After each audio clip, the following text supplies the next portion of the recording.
क्या रहेगा? वो अपने बस यार थारा बस चले तो रात ने तोड़ दो। 2024 में सिकंदर सिंह एमपी चार वो ये कह रहा था 10 सीटों पर बीजेपी। पहले वो तो तैयारी कर ले, वो रहेंगे बीजेपी में या भाग जाएंगे।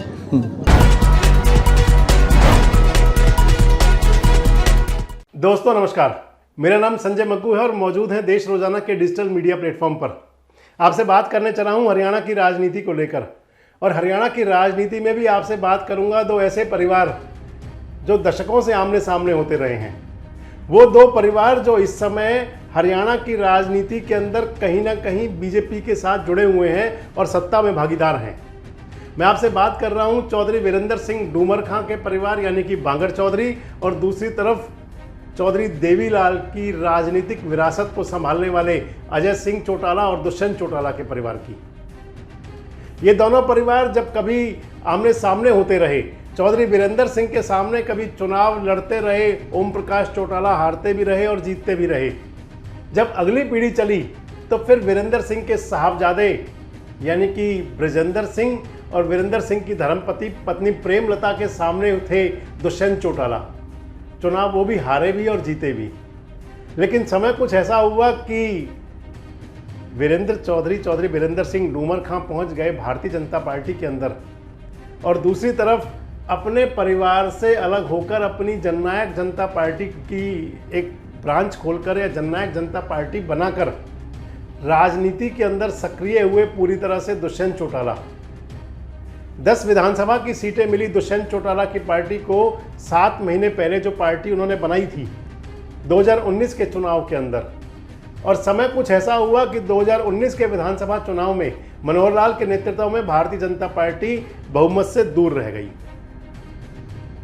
दुष्यंत चौटाला की जरूरत पड़ी और जेजेपी ने समर्थन दिया भारतीय जनता पार्टी को, और कभी नदी के दो धारों की तरह बहने वाली दोनों पार्टियां एक हो गई, और एक मनोहर लाल मुख्यमंत्री हुए और दुष्यंत चौटाला उप मुख्यमंत्री हुए।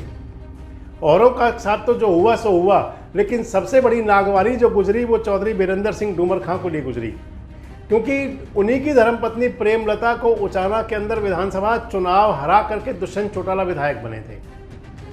और अपनी ही सरकार के अंदर, जिसके अंदर वो भागीदार है, जिसके अंदर उनका पुत्र सांसद है ब्रजेंद्र सिंह हिसार से, जिसने कि दुष्यंत चौटाला को ही चुनाव में हराया था, लेकिन जब अपनी ही पार्टी के अंदर, अपनी ही सरकार के अंदर और सरकार के उप मुखिया बन गए दुष्यंत चौटाला, तो नागवारी गुजरनी तो लाजिम है। और वहीं से चौधरी वीरेंद्र सिंह हमेशा कहते रहे कि ये गठबंधन अब टूटेगा और तब टूटेगा। चैलेंजेस के दौर चले, चुनौतियां दी गई, चेतावनी दी गई भारतीय जनता पार्टी के अपने नेताओं को चौधरी वीरेंद्र सिंह डूमर खां की तरफ से कि अगर ये गठबंधन रहा तो फिर मैं पार्टी छोड़ दूंगा। और चलते चलते अब वो समय आ गया कि जब चुनाव दस्तक दे रहा है, और चुनाव की दस्तक के बीच वीरेंद्र सिंह के परिवार व दुष्यंत चौटाला अजय चौटाला परिवार के बीच इस समय भी शब्द बाण खूब चल रहे हैं। आपको ध्यान होगा अभी 3 दिन पहले ब्रजेंद्र सिंह ने कहा था कि जो मेरे पिताजी यानी कि चौधरी वीरेंद्र सिंह ने कहा कि अगर जननायक जनता पार्टी हमारे साथ रहेगी, गठबंधन में रहेगी, तो फिर वो पार्टी छोड़ देंगे। तो जवाब में दुष्यंत चौटाला कह रहे हैं कि पार्टी छोड़ने की बात तो बहुत दिन से कर रहे हैं, लेकिन वो समय भी बताएं कि आखिर कब पार्टी छोड़ेंगे।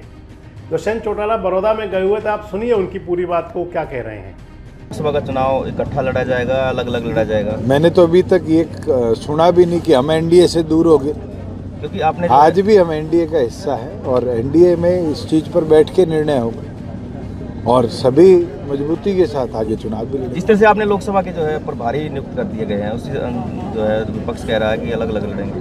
देखो, प्रभारी नियुक्त करना हमारे दल का ही नहीं, सभी दल का काम है। भविष्य में अलायंस में कोऑर्डिनेटर्स भी तो चाहिए जो लोकल लेवल पर मैनेजमेंट का काम करेंगे, और मुझे लगता है कि सीनियर साथियों की जिम्मेवारी लगाई है जो वहाँ पर बूथ मैनेजमेंट से लेकर हल्का और लोकसभा की टीम्स को कोऑर्डिनेशन में बेहतर काम करें। बीजेपी ने बूथ पे जो है बस्ते पहुंचाने भी शुरू कर दिए हैं सर। अच्छी बात है, ये तो सारी पार्टियां करेंगे। क्योंकि गठबंधन का जो क्या रहेगा, वो अपने बस यार थारा बस चले तो रात ने तोड़ दो। 2024 में सिकंदर सिंह एमपी चार वो ये कह रहा था 10 सीटों पर बीजेपी। पहले वो तो तैयारी कर ले, वो रहेंगे बीजेपी में या भाग जाएंगे। मैं तो एक चीज कह सकता हूँ, जो आदमी तारीख पे तारीख दे लिया, छोड़ दूंगा रहूंगा, छोड़ दूंगा रहूंगा, आज वो क्यों बैठे?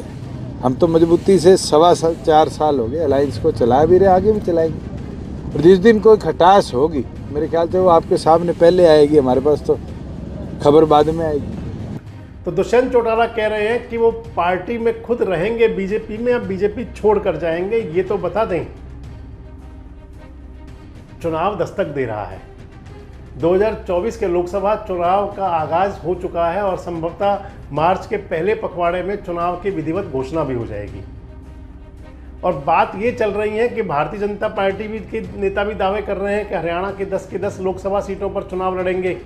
जननायक जनता पार्टी भी कह रही है कि हरियाणा की 10 की 10 लोकसभा सीटों पर चुनाव लड़ेंगे।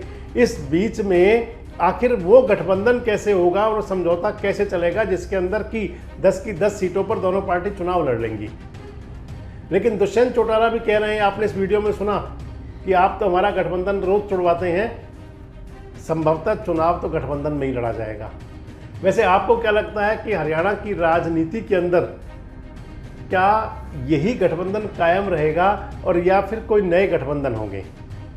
चुनाव दस्तक दे रहा है, तो ऐसे में क्या एनडीए का जो पार्ट है जननायक जनता पार्टी, उसको भारतीय जनता पार्टी गठबंधन में कुछ सीट छोड़ेगी और या फिर खाली पीली गठबंधन रह जाएगा?